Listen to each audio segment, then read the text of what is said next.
If you're trying to completely change the look of your new Tacoma, swapping out the front grille is a perfect way to do just that.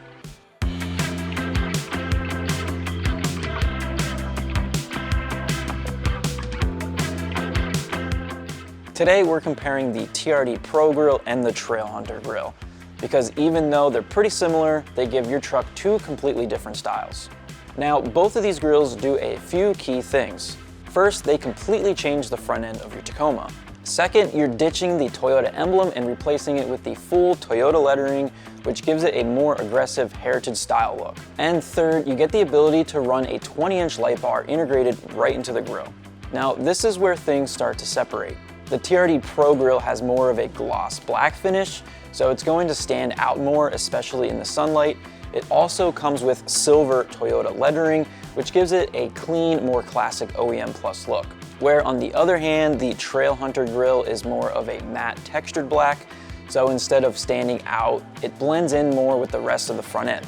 And instead of silver lettering, it comes with bronze, which gives it a slightly different tone without being too flashy. Another thing to take note is the Trailhunter grille actually is a bit cheaper.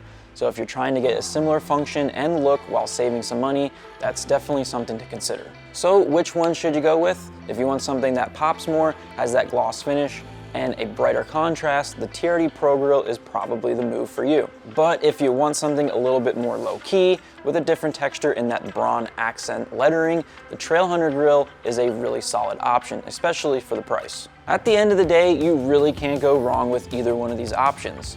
It really comes down to the style that you're going for. Let us know down in the comments which one you would be picking, the TRD Pro grille or the Trailhunter grille. And if you plan on upgrading your Tacoma, make sure to check us out at YotaXpedition.com. Link is down in the description. And don't forget to hit that subscribe button. We have tons of videos coming, one including where we install $5,000 of Baja Designs lighting on this thing. So don't miss that. We've got a ton of other things coming up, builds and installs, so make sure to stay tuned. Thanks for watching, and we'll see you guys in the next one.